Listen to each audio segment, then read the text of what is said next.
So, if the merger goes through, how will shopping change? And will both Kmart and Sears brands survive in the long run? Dr. Audrey Gusky will be one of those closely watching the fortunes of Kmart and Sears and how they market themselves before and after the merger. She's Associate Professor of Marketing at Duquesne University. Audrey, welcome again to the Sunday Business Always Page. great to be here. Thanks, John. Let me just ask you right off the bat, is this merger going to work? I think it is going to work. I've been studying retail trends for over 20 years, and to me, this is some of the most exciting news I've heard in all those 20 years. Because when you think about it, here's these two retail legends. Started out in the late 1800s, both of them. S.S. Kresge out of Detroit, and then we've got Sears. Sears Roebuck started as a catalog company, and here they are merging together. And in a sense, they really needed to, because with the powerful Walmart that they have, they needed to bring forces and combine finances, real estate in particular. And I think something like this, the marriage of these two retailers, who in a sense complement one another by their specialties and their strengths, I think it's going to work. But of course, as I understand it, at least initially, these stores are still going to operate under their same brand names and independently, really.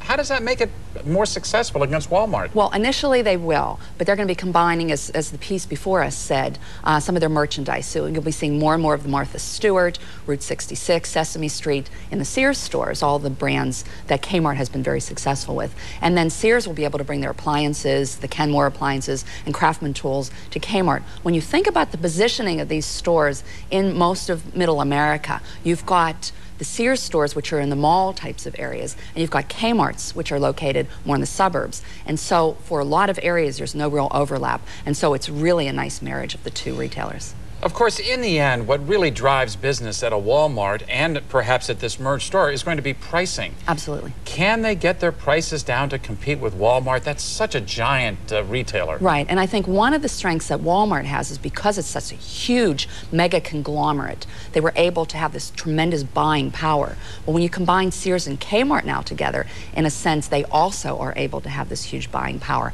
And so their prices, I'm assuming across the board, will be lower for consumers, which is good news. Also, Kmart, known for its service, will increase the service image and orientation that Sears has, and that's a very positive thing.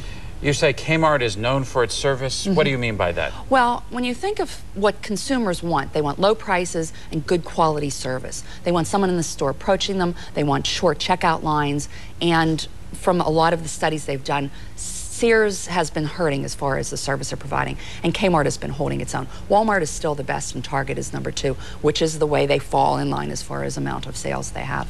Now, as you know, Kmart went into bankruptcy a couple years ago, fired some 56,000 employees in order to come out of bankruptcy, and they've had, I think, 3 or 4 very successful quarters beginning to show a profit. Exactly.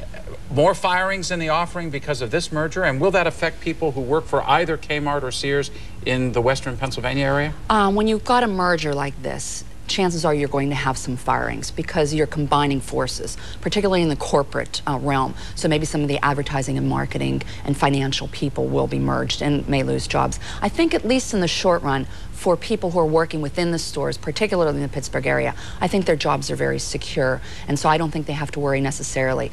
Who's to say 3 years down the road? But I think initially now, Kmart has done a fabulous job as far as getting themselves out of bankruptcy. Closed 600 stores, as you said, laid off 56,000 employees, and they really put themselves very solid for the past couple of years, and so I think that's a very positive sign.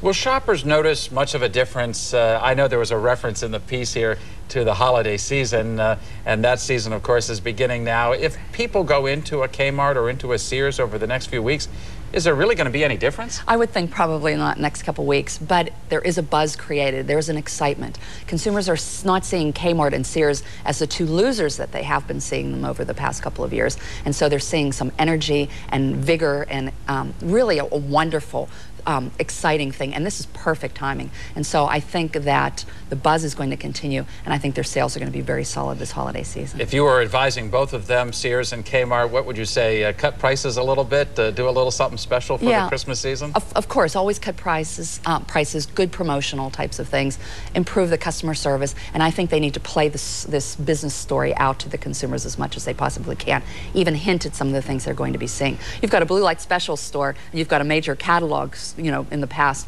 and so I think the merger of these two stores, putting them as number 3 on the board for consumers, is really exciting news for consumers. Because in a sense, it's increasing our competition. People were afraid we were going to lose Sears and afraid we were going to lose K-Mart, and I think by merging them together, we're going to have a strong battle. My biggest fear is Walmart and the strength that they have and the power that they have. Biggest employer in 19 states. If you take even just the theft they have across the board, if you took all the money they lost just in theft alone, it would be a Fortune 100 company. Wow. So the amount of money and the power they have is very scary. Well, Dr. Audrey Gusky, thank you so much for joining us. This is a story I know we're going to have you back. We're going to be watching this through the months ahead. I look forward to it. Thank you again for being with us. Thanks, John. And when we come back,